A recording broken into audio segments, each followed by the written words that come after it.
할로 zusammen! 안녕하세요 가니 여러분, 반갑습니다. 오늘 독일 문답의 주제는요, 코로나19 백신 접종에 관련된 이야기를 해볼 건데요. 독일에서의 접종 방법, 백신 접종 후의 증상에까지 종합적으로 이야기를 해볼까 합니다.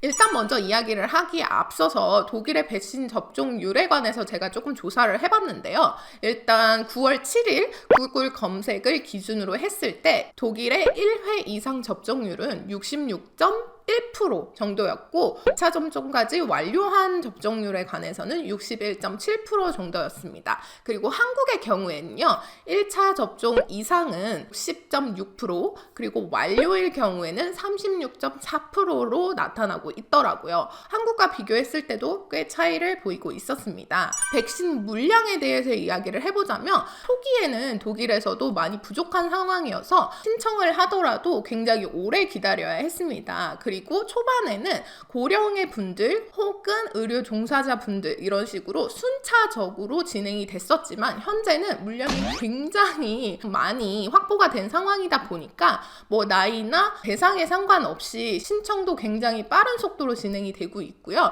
접종 또한 되게 빠르게 진행되고 있는 상황입니다. 자, 일단 먼저 그럼 방법에 대해서 설명을 드릴 건데요. 독일은 두 가지 방법으로 현재 진행이 되고 있습니다. 일단 첫 번째 방법은요, 하우스 아츠트를 찾아가거나 혹은 본인이 등록되어 있는 하우스 아츠트를 찾아가는 건데요. 하우스 아츠트라는 것은 흔히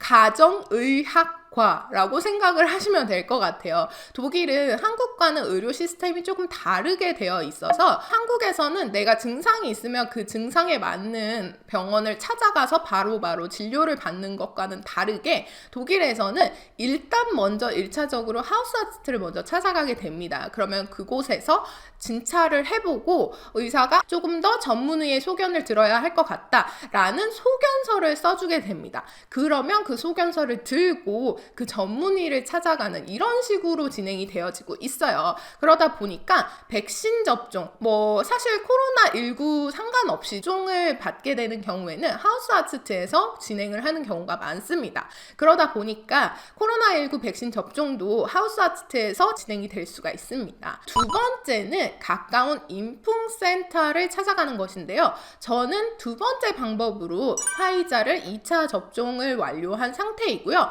인풍센터는 뭔가 백신 접종 센터라고 생각을 하시면 돼요. 인터넷에 자기가 살고 있는 곳 주변에 인풍센터가 있는지 알아보시고 그곳에다가 온라인으로 예약을 하신 후에 그곳에서 접종을 진행하시면 됩니다. 자, 이렇게 해서 접종하는 방법에 대한 설명을 드렸고요.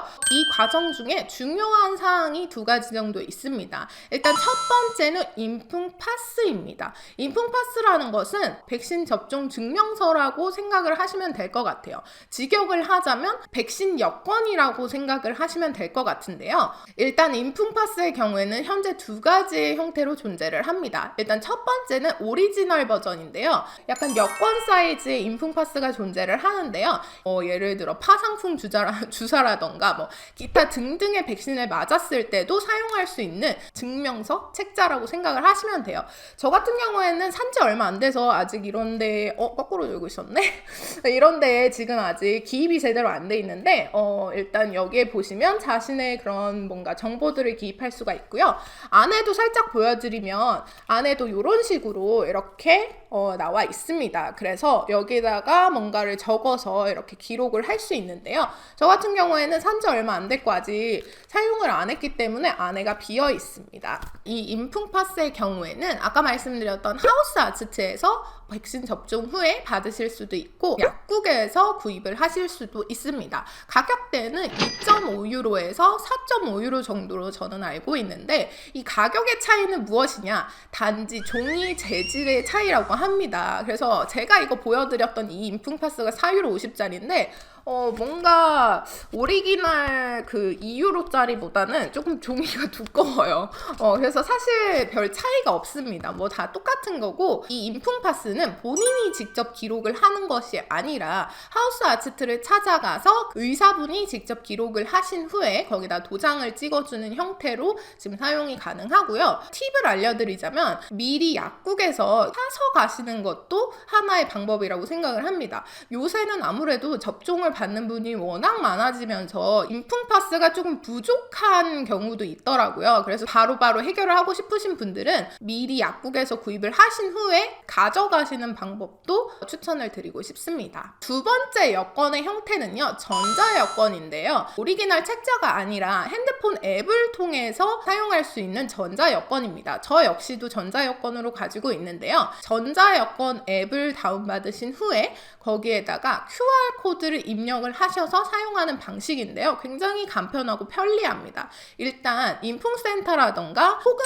하우스아츠트에서 인풍을 받으신 후에도 가까운 약국에 들러서 전자여권을 위한 QR코드를 받고 싶다라고 말씀을 드리면 이런 QR코드가 적혀있는 서류를 무료로 줄 겁니다. 그러면 이 QR코드를 아까 말씀드린 그 앱에다가 등록을 하셔서 사용하실 수가 있습니다. 많은 분들이 이미 아시겠지만 모더나나 화이자, 아스트라제네카의 경우에는 인풍을 2번을 받으셔야 완료가 됩니다. 그렇기 때문에 앞서 말씀드린 이 과정을 2번 반복하시면 모두 다 이 전자여권에 등록이 되고요. 백신 접종 과정 중에서 굉장히 중요한 점이 한 가지가 있는데요. 바로 2주를 기다려야 한다는 것입니다. 맞자마자 그날부터 혹은 그 다음날부터 내 접종이 완료자로 분류가 되는 것은 아닙니다. 2주를 기다린 후부터 내가 백신 접종 완료자로 분류가 되게 되어 있어요. 심지어 전자여권의 경우에는 2주가 채 지나기 전이라면 2주가 지나지 않았다고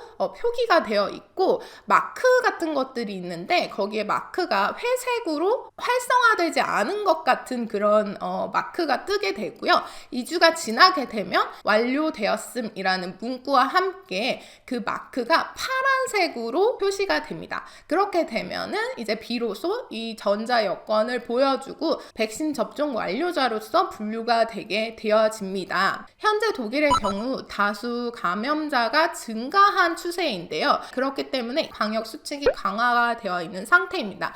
이전 같은 경우에는 밖에서 먹든 안에서 먹든 이제 더 이상 시날 테스트의 결과지라던가 굳이 확인하지 않았는데요. 요즘에는 실내에서 활동하는 모든 것에서는 테스트 결과지 혹은 백신 완료자의 경우에서만 안에서 활동을 할 수가 있고요. 실외에서 활동하는 것들은 이전과 마찬가지로 별다른 검사 없이 마스크 착용만 의무화를 하고 있는 상태입니다. 감염자 수의 증가 감소에 따라서 이 방역 수칙이 조정이 될 수는 있다고 먼저 얘기를 한 상태이고요. 그럼에도 불구하고 이전과 같은 강력한 방역 수칙으로는 돌아가지 않겠다라는 입장을 발표한 상태입니다. 아무래도 앞서 말씀드린 것처럼 백신 접종률이 굉장히 높다 보니까 이런 결정이 내려지지 않았나 싶습니다. 자, 그리고 마지막으로는요, 백신 접종 후에 증상에 대해서 이야기를 드릴 건데요. 앞서 말씀드린 것처럼 저는 현재 화이자를 2차까지 백신 접종 완료한 상태이고요.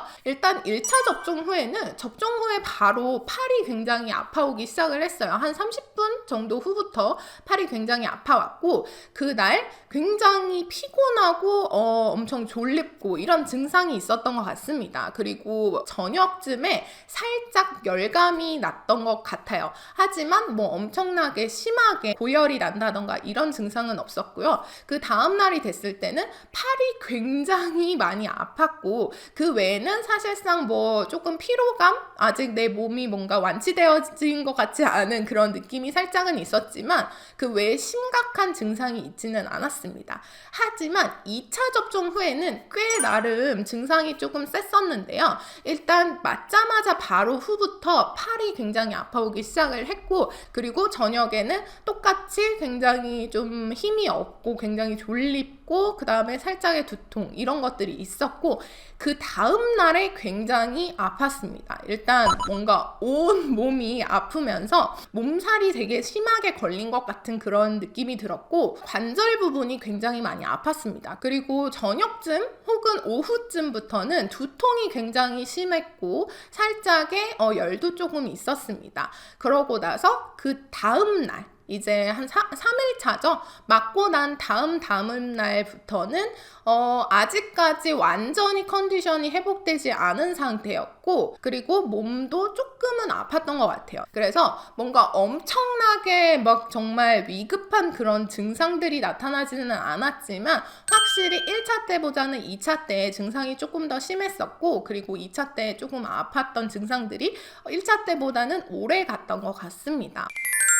이렇게 해서 오늘 영상을 마무리를 할 건데요. 아무래도 이 코시국이 굉장히 길어지면서 많은 분들이 피곤하고 굉장히 우울한 그런 감을 많이 느끼실 텐데, 그래도 우리 모든 여러분들이 건강 유의하시고 너무너무 우울감에 사로잡히지는 않았으면 하는 마음이 큽니다. 좋아요, 구독, 알림 설정까지 부탁드릴게요. 그러면 다음 영상에서 만나요. 안녕. 바이바이. Life with no distractions, we'll get away. This is what we waited for.